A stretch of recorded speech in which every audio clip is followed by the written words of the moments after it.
Oi, amigo e amiga da 1 Milhão, aqui é o professor Jorge Mikles e vamos dar sequência ao nosso conjunto de aulas sobre a temática hermenêutica jurídica. Para hoje, nós vamos introduzir mais um novo assunto dentro dos nossos conhecimentos. Especificamente, conforme vocês já podem ver aí no quadro, nós vamos falar do neoconstitucionalismo. Portanto, já estamos iniciando a segunda metade da nossa caminhada nos conteúdos de hermenêutica jurídica. Quando vamos tratar do neoconstitucionalismo, na verdade nós vamos começar esse estudo, e isso aqui é um pequeno vídeo introdutório, sobre um estudo sobre o fim, a crise, a melhor expressão é dizer, a crise na modernidade. O neoconstitucionalismo, portanto, ele começa a partir da chamada crise da modernidade. E, portanto, se vamos falar de modernidade, ou especificamente dessa crise da modernidade, é importante que nós tratemos de recapitular o que é a modernidade. Então, vamos lembrar que nas aulas anteriores, nas nossas primeiras conversas a respeito de hermenêutica jurídica, nós apresentamos alguns paradigmas filosóficos. O que são paradigmas filosóficos? São pontos de vista, são maneiras de ver o mundo. Nós dizíamos assim, que os antigos eles tinham uma visão de mundo, os modernos tinham uma outra visão de mundo, portanto, cada um deles tinha um paradigma do mundo. O paradigma da antiguidade, nós podemos associar, e aí nós falamos muito de Platão, né? Nós podemos associar ao paradigma ontológico. A essência, a verdade está na essência das coisas. Na modernidade, o paradigma é metafísico. A razão humana é quem produz o conhecimento, essencialmente isso.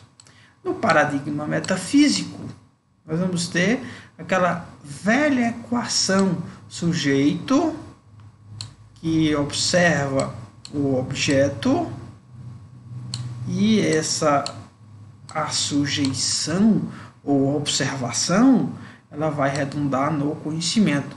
O conhecimento é fruto dessa relação entre o sujeito e o objeto, separadamente, são distintos. O conhecimento ele é metafísico porque ele é fruto dessa equação. Quando falamos da crise da modernidade, essencialmente, uma primeira coisa importante dizer, nós estamos falando da crise desse modelo, desse paradigma. Então, a crise da modernidade, ela começa com alguns pensadores, alguns filósofos que vão pôr em xeque, né, essa relação sujeito e objeto. Tá bom? No quadro que nós vamos apresentar aqui, estão dadas algumas razões que conduziram ao que nós estamos estudando aqui nesse primeiro momento. Quero dizer, a crise da modernidade.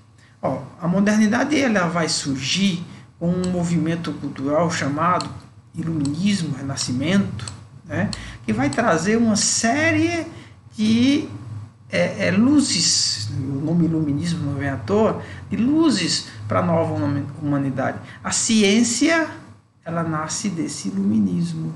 As artes, ela nasce desse um reflorescimento das artes, nasce desse iluminismo. O Renascimento quer dizer exatamente isso, o movimento cultural do Renascimento quer dizer propriamente isso. No campo do direito, o iluminismo, a racionalidade, ele vai produzir o positivismo jurídico. Tanto que nós já apresentamos a ideia de que a metafísica, esse pensamento cartesiano, esse pensamento kantiano, que são frutos desse iluminismo, frutos diretos desse iluminismo, no campo do direito produzem o positivismo jurídico. E O positivismo jurídico, por sua vez, vai produzir também outro objeto do nosso estudo, as chamadas escolas hermenêuticas que nós estudamos. Todas aquelas escolas hermenêuticas de que nós já tratamos em aulas anteriores são oriundas, são nascidas na modernidade, são filhas da modernidade nesse sentido.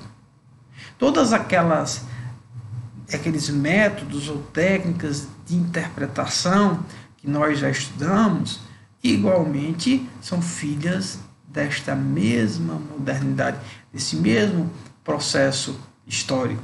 Então, todo o conhecimento acumulado a respeito de hermenêutica jurídica de que nós já tratamos, esse conhecimento é um conhecimento moderno.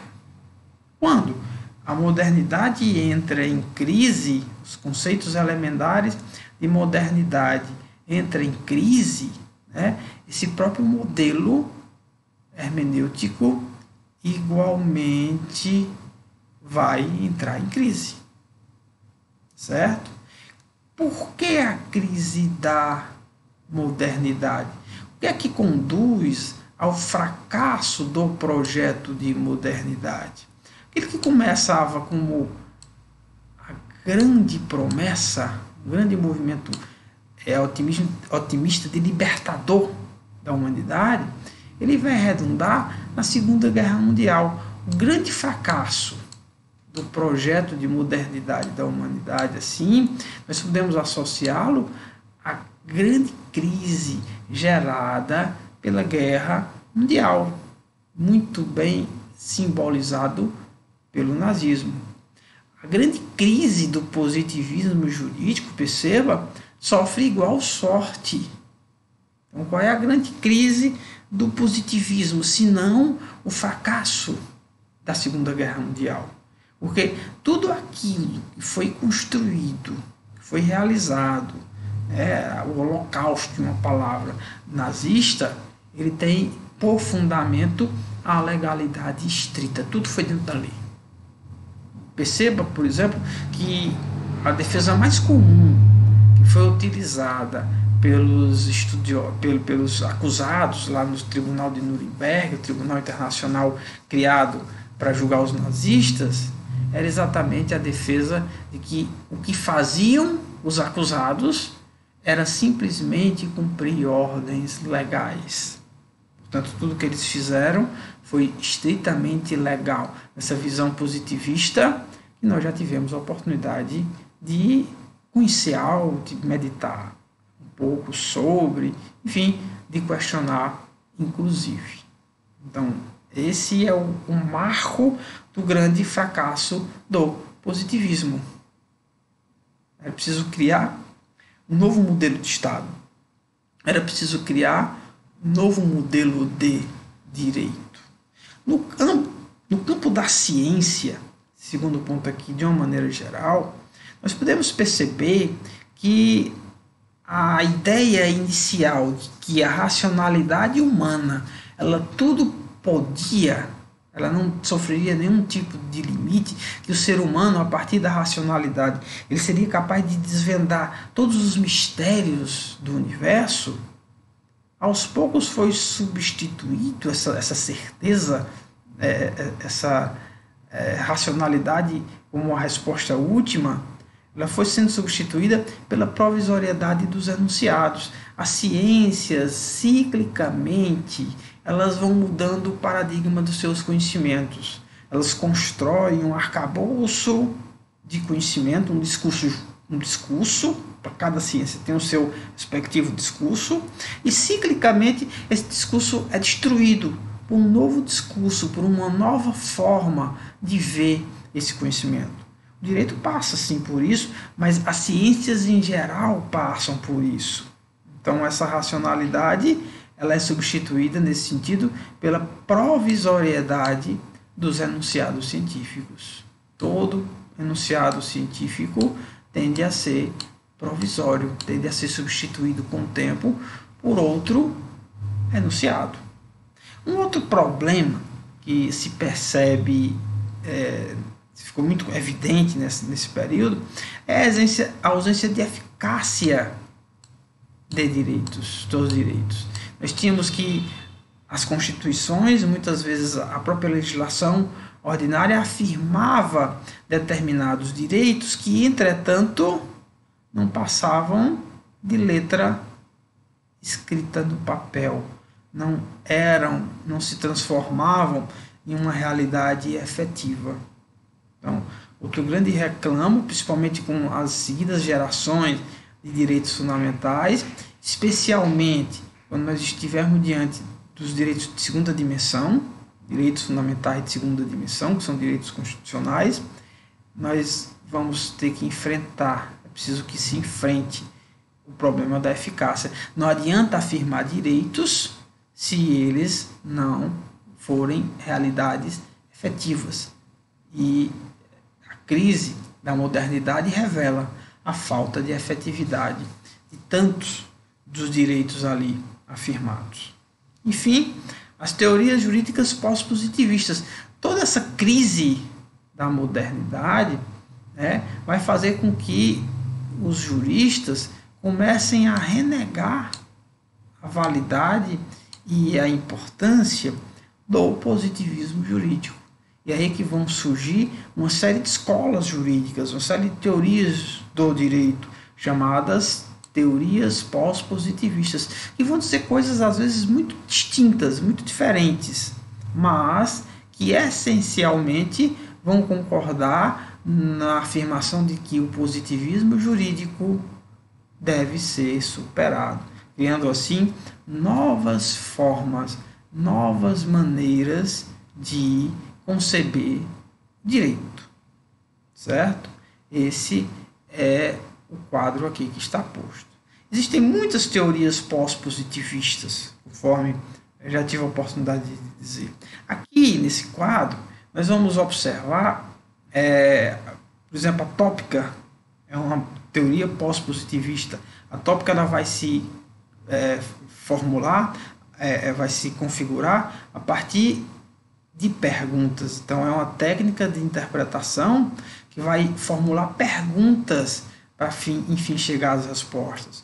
O construtivismo norte-americano ele vai se contrapor esse construtivismo que vai ter várias vertentes, ele vai se contrapor ao positivismo para dizer que é necessário que o intérprete tenha em vista outros valores, outras relações, que não só aquilo que está especificamente contido na letra da lei. Então, eu preciso ir além da lei. Nega, portanto, o Estado como único produtor do direito, como a única fonte legítima do direito.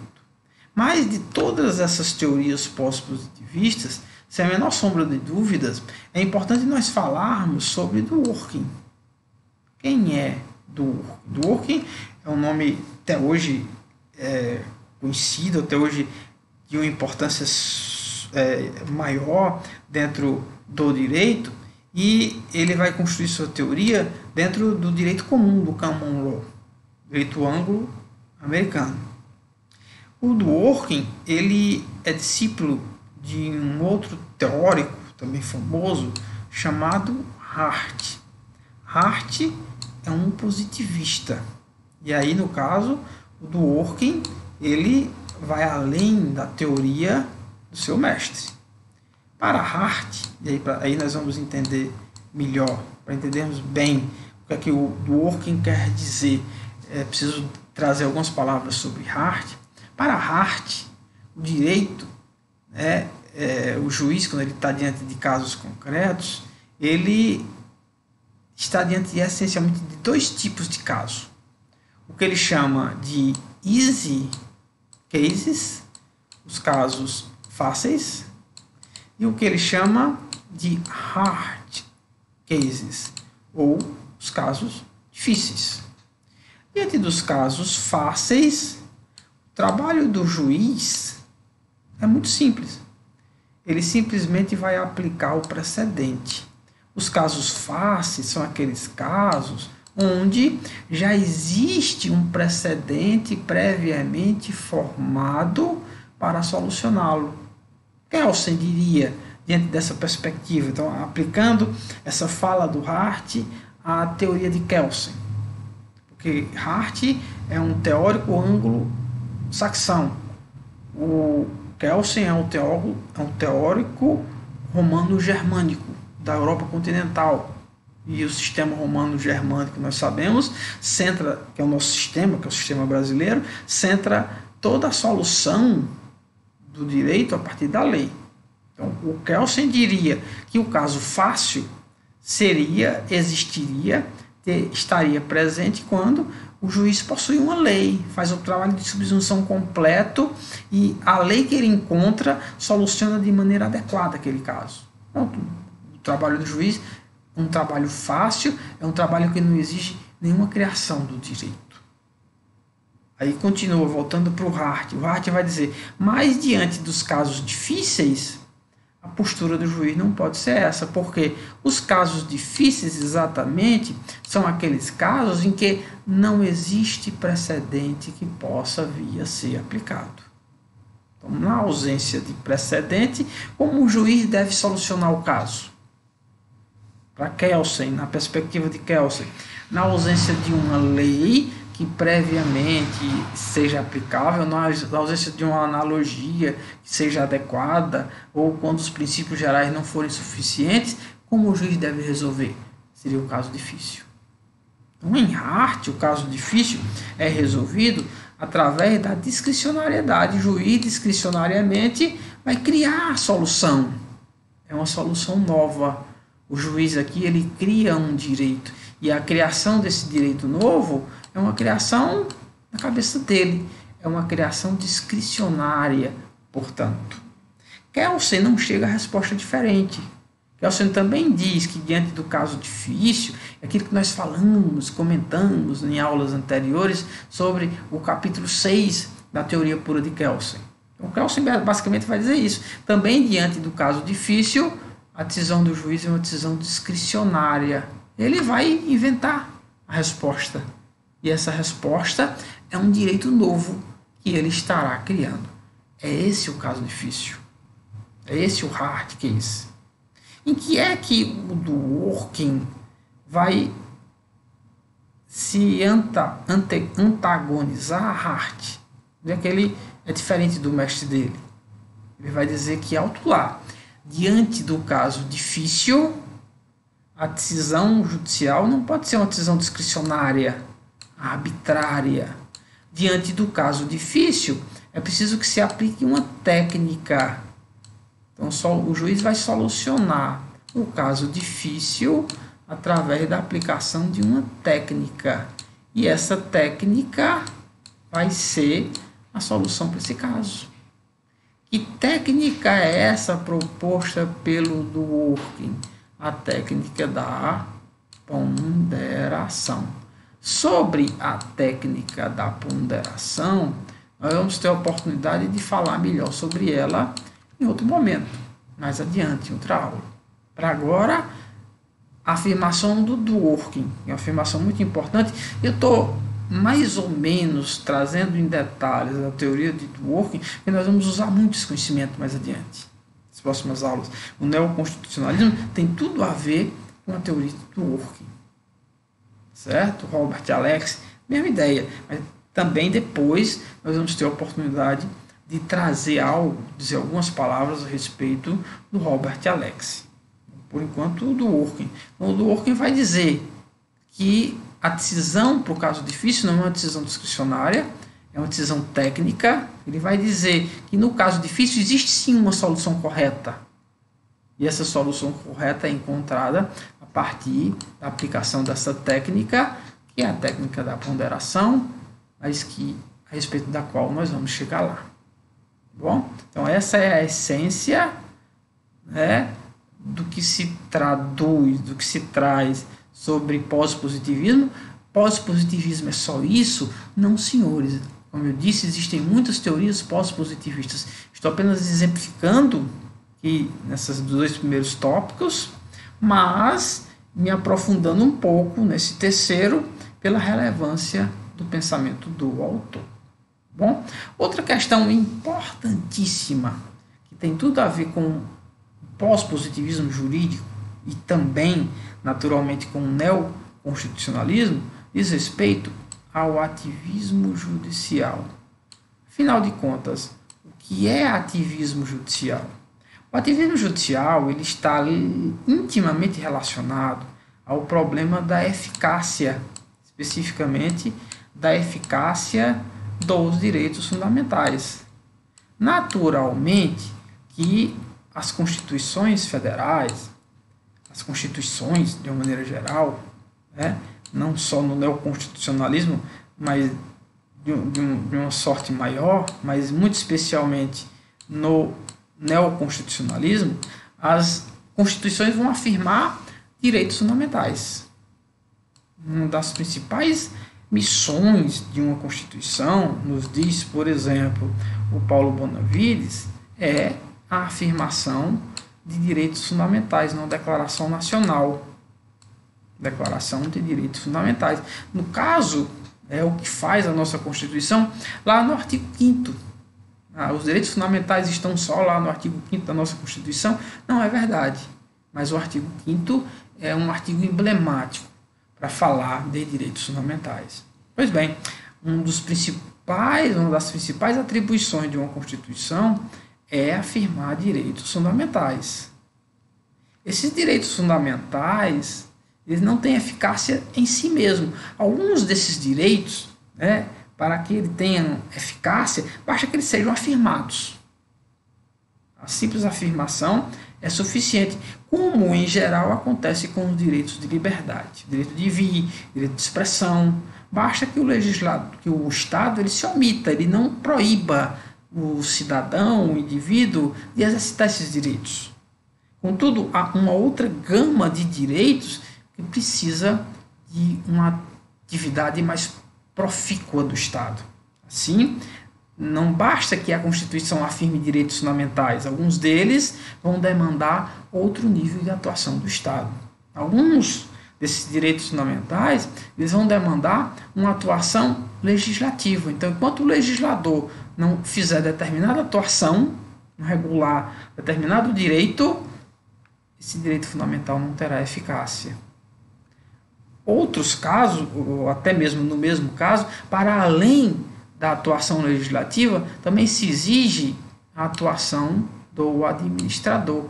É necessário que a administração pública, que o Estado, a administração, que o Executivo, ele adote determinadas providências que sejam imprescindíveis para a eficácia de um específico direito fundamental. Por exemplo, de que adianta a Constituição falar em direito à educação se não existirem escolas, a administração pública não criar escolas, a legislação não regular essas escolas? Qual é o currículo dessas escolas, qual o período de formação dessas escolas, enfim, outros conteúdos desse sentido. Então, a afirmação do direito à educação não basta, precisa uma atuação positiva do Estado, tanto para regular o legislador, quanto para atuar concretamente prestando esse serviço ou administrador. Mesma ideia com relação à saúde. É aí onde entra a grande dificuldade, aquela crítica que se fazia, conforme nós vimos no quadro anterior, a eficácia dos direitos, muito especialmente a eficácia dos direitos fundamentais. Então, em muitos casos, o Poder Judiciário, o juiz, quando ele está diante do caso concreto, da lide, ele vai ver que a Constituição resguarda a pretensão de uma determinada pessoa, porque essa pretensão está amparada por um direito fundamental. Mas esse direito fundamental não vale em si mesmo.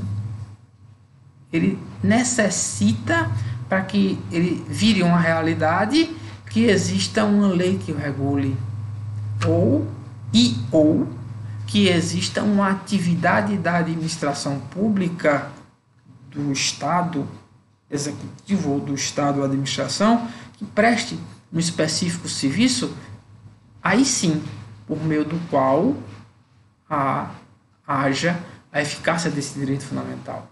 Então, como o Poder Judiciário pode agir diante de uma situação dessa, onde ele não possui uma lei ou ele não possui uma estrutura administrativa adequada para garantir a eficácia de um direito fundamental. É nessas perspectivas que vem a nascer o ativismo judicial. A ideia do ativismo judicial é a ideia em que o Poder Judiciário ele vai atuar de tal forma que ele garanta a eficácia de um direito fundamental afirmado na Constituição, mesmo a despeito da ausência de lei ou de uma estrutura administrativa adequada.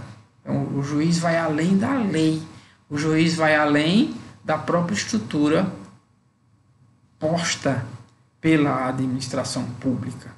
Por exemplo, o exemplo de atitude ativista, nós temos muitos exemplos nisso, sai na imprensa de quando em vez, aquelas decisões judiciais que determinam que o poder público, a administração pública, ela conceda a específico sujeito, o requerente, o demandante, um específico tratamento de saúde não autorizado pelo SUS, um medicamento de alto custo ainda não autorizado pelo SUS, algo nesse sentido. Então, são exemplos de atitudes ativistas da autoridade judiciária. Às vezes, contra a letra da lei. Às vezes, contra além da estrutura da própria administração pública. Então, essa é a ideia do chamado ativismo judicial. E aqui uma citação do José Roberto Barroso sobre ativismo judicial. O José Roberto Barroso tem uma obra rica em direito, dentre elas ele vai ter um direito constitucional, ele trata desse assunto, ele vai ter também um livro específico, a interpretação da Constituição. Na plataforma, na Unileão, na biblioteca virtual da Unileão, existe o livro dele de direito constitucional. Uma boa fonte para vocês lerem, a esse respeito, que é o tema dessa aula de hoje. Bom, tem um capítulo lá específico, capítulo 3, ele trata especificamente dessa questão. Então a citação dele vai dizer assim, a ideia de ativismo judicial está ligada a uma participação mais ampla e intensa do judiciário na concretização dos valores e fins constitucionais, com maior interferência no espaço de atuação dos outros poderes. Certo? Então essa é a ideia, portanto, do ativismo judicial. Agora, uma última pergunta. Essas técnicas tradicionais de interpretação. Lembra que nós estudamos, na primeira parte da nosso estudo, as técnicas tradicionais de interpretação. Quais são as técnicas tradicionais de interpretação?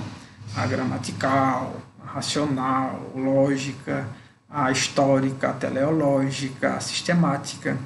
Pelo menos são essas as principais que nós estudamos. Tem outras que nós podemos falar, tá? Mas vamos ficar recapitulando a respeito dessas, porque foi exatamente o assunto, o tema, o conteúdo que nós demos em sala de aula. Essas técnicas tradicionais, dentro dessa nova forma de ver o direito, diante do neoconstitucionalismo, diante da ideia de constitucionalização dos direitos. O que é a ideia de constitucionalização dos direitos? É a ideia em que o conteúdo de qualquer regra do direito infraconstitucional só pode ser compreendido a partir de uma leitura desde a Constituição.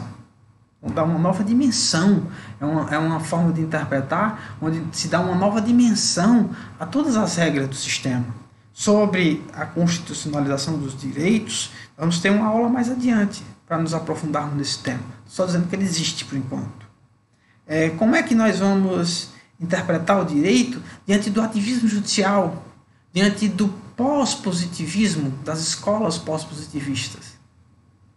Como essas técnicas tradicionais se comportam diante dessa nova realidade? Bom, sem dúvida, o estudo que nós fizemos até aqui não é trabalho perdido.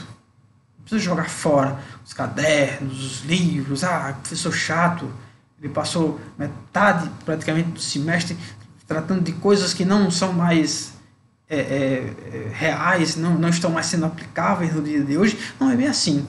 Todas essas técnicas tradicionais ainda hoje têm sua validade, ainda hoje têm sua vez. Tanto, por exemplo, a lei de introdução às normas do direito brasileiro está em vigor, não foi revogada. Tanto, por exemplo, nós já tivemos a oportunidade de trazer pelo menos 2 casos para nossa análise, lá na AVP e na AV1. Decisões relativamente recentes do Supremo Tribunal Federal, tomadas já sob a égide desse neoconstitucionalismo, tomadas já sob o império do ativismo judicial. Por exemplo, o Judiciário, o Supremo Tribunal Federal, quando ele admite nova forma de excludente de licitude do crime de aborto, não previsto em lei, isso é um exemplo de uma atitude ativista. O Supremo foi ativista ali. Não por isso, entretanto, ele negou aquelas técnicas tradicionais. Portanto, ainda vale. Agora, além do que já se disse sobre as técnicas tradicionais, é o começo do trabalho do intérprete.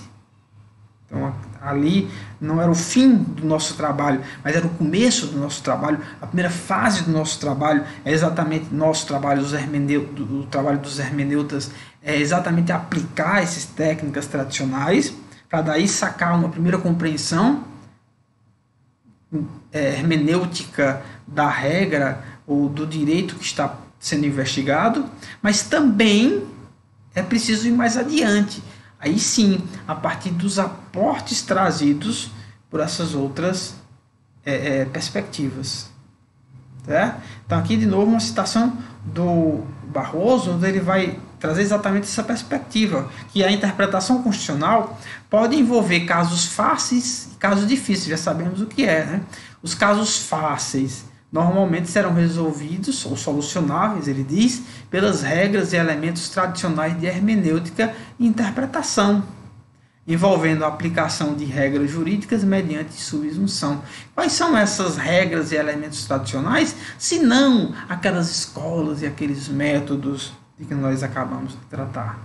Agora, nos casos difíceis, todavia, a interpretação constitucional sofrerá a influência da filosofia moral e da filosofia política. Dizendo em outras palavras, talvez até mais adequadas, sofrerá os influxos do pós-positivismo, das teorias pós-positivistas, sofrerá um influxo, muito especialmente, do ativismo judicial, que é uma corrente que vai defender a supremacia da eficácia desses direitos fundamentais, certo? Então é importante termos em vista isso aqui. Então, para que eu estou fazendo essa colocação? Para dizer o seguinte: nós não vamos jogar fora o que nós já estudamos, mas nós temos ainda um tanto de coisas a acrescentar àqueles assuntos que foram estudados. Esse quadro aqui é somente para deixar claro para vocês, e com esse quadro aqui tem um outro aqui já, mas eu vou ser bem sucinto com relação a ele.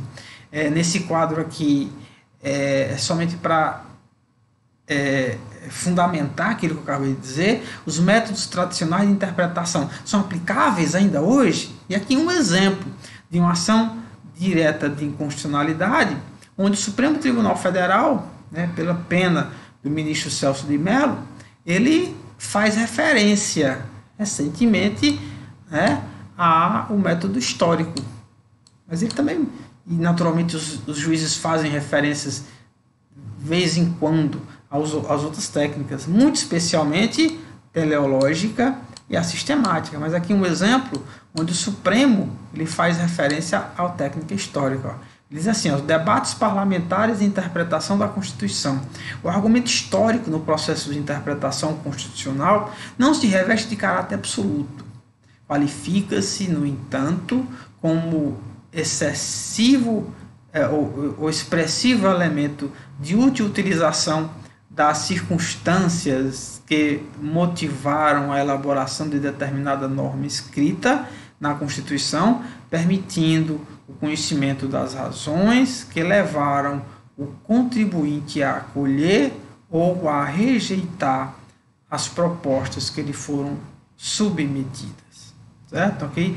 É possível sim a utilização do método histórico, mesmo hoje. Tá certo?